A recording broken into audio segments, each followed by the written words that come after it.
The video this evening is going to be on ways to foster the love of reading for our kids and actually for ourselves as well. So here's a couple different points that I came up with. I've been thinking about how we can foster the love of reading for our children. And here are a couple points that I had thought about to, I think, work, pretty well. So the first thing we should be doing when we're reading is we should be reflecting on what we're reading. So we should be looking at things like our experiences with what we're reading, how what we're reading affects our senses, if what we're reading has motivated us and why it has motivated us. That's one reason that helps to foster this love of reading. It really kind of gets us into the story. Also, audiobooks. So audiobooks are great for a couple different reasons. First, it allows the listener to focus, and it's really, really good to help foster children that are struggling readers. So if they're having a hard time reading, listening to the audiobook and then following along in the book will really help a struggling reader. So they can recognize words, they can recognize sounds, they can pay attention because they're just listening, and that allows them to focus as well. We also want to ask questions like, why do we read? What are the reasons why we read? And a good thing about this is that you can challenge, either if you only have one child, you can challenge that child to come up with like 10 reasons in 5 minutes or whatever. Or if you have multiple children, you can challenge them to each try and come up with more than what the other one has on the reasons why they like to read. And also, you can post these answers up so that you can almost make like a wall board, and then you always have a visual of the reasons why you like to read. Another key point to help foster the love of reading is to get excited about words. So how you can do this is you would pick one or two words out of the story that you're reading. You would identify the word and then just play with the word, play around with it. Maybe it describes a certain feeling, or maybe it talks about a place. So just kind of pick one or two words when you're reading and just have fun with the words. Maybe write it down. Again, this is something that you can maybe write down and then post it up on a wall or a bulletin board or something like that. Also, boys and girls have different interests when they read. So boys' interests sometimes are a little different, and sometimes they're a little challenging to find out what boys like to read.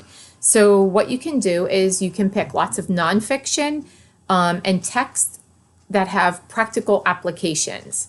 And studies have been done showing that it's sometimes easier for boys to get an interest in reading if they have text that has a practical application to it, or nonfiction. And also popular right now are graphic novels. So, and they're really popular among boys and girls right now. So graphic novels are really good. Educational or classical graphic novels. Here we go. So the next point, educational or classical graphic novels. And they also offer a variety of genres as well. So pick that and then other genres along the way.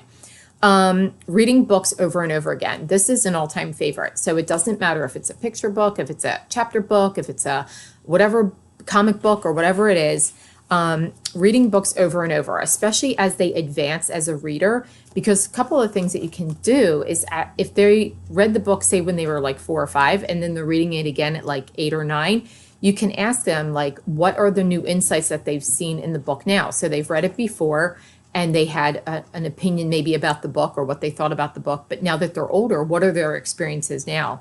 What did they appreciate this time around that they've read the book? So reading books over and over again really does help foster that love of reading.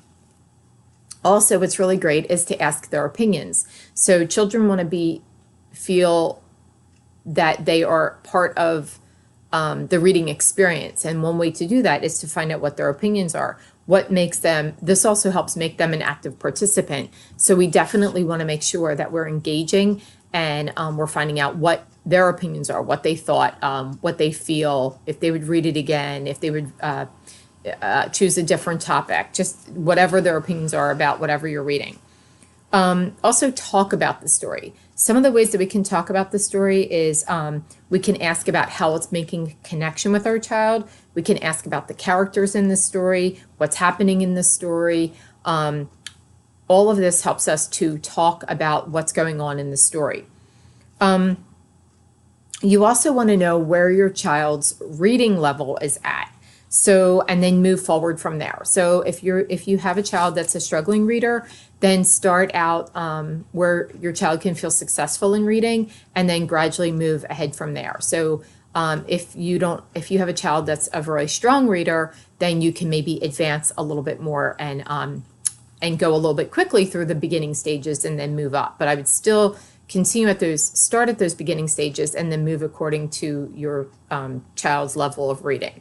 And you always want to make sure that they feel successful in their reading abilities, because once they feel successful, then that helps them learn to read. If they feel that they've been unsuccessful in their reading, then they're going to tend to shut down and not want to read. You also want to model being a reader.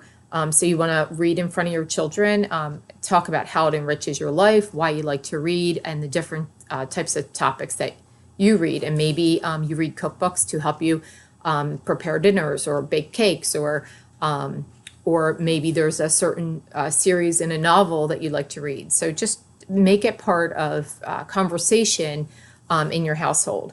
And then also the last point I have is field trips.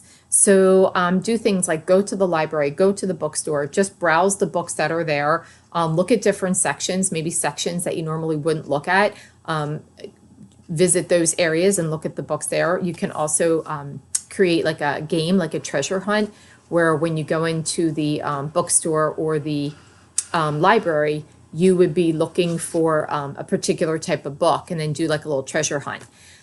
So they are different reasons, ways that you can foster love of reading in your children.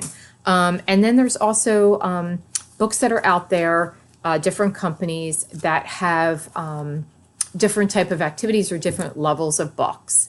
One particular company that we like to use in our homeschool is we use Usborne Books, and Usborne Books is great because they have different types of books in different categories. So I have just a couple of the books that we have here, and I'm just going to run through them real quick just to kind of show you like the variety that they have and how these different books can help your child, love reading and be a successful reader. So to start out, one of the books that I have is just a very small Baby's First See and Slide and See Animals book. And what this does is this actually does a couple different things, because when the child is actually sliding this over, they're learning, they are using their fine motor skills on this, and also gross motor skills. So in addition to actually reading and talking about the colors and the pictures and the words and doing the little activity with the sliding, they're actually using the muscles in their hands as well. So some of the other books that they offer, which can help foster a love of reading, is things like phonics readers. This one's Raccoon on the Moon. And what this does is it has phonics in it. So it says, he reaches the moon, but smash, what a shock. His craft crashes bump on a sharp lump of rock. So it has rhyming words, it's colorful illustrations, and kids like to read these types of books. They think they're funny because they rhyme. They have silly illustrations in here. They have little comic bubbles in this one.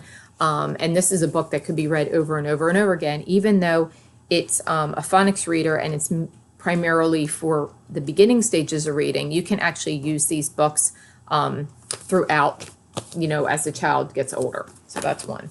And then they offer things like survival books. This is a survival book, and it just talks all about,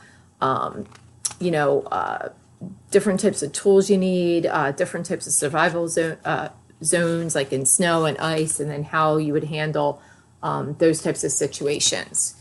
So this is real life practical reading. So if you have a child that's reluctant to read something like a fiction book or nonfiction book, then this would be something that would be really good for reading, because it's practical. It has a lot of information. It doesn't have a lot of, has a lot of pictures as well as text. So it offers the variety of reading. If you have a child that really is a fairly good reader and they're really into true stories, Usborne offers these crime and detection type stories. This is just one of a series, but this is a little bit heavier text. It's definitely for an older child, but someone who has a pretty good skill of reading and who is interested in this type of information would be good for this book.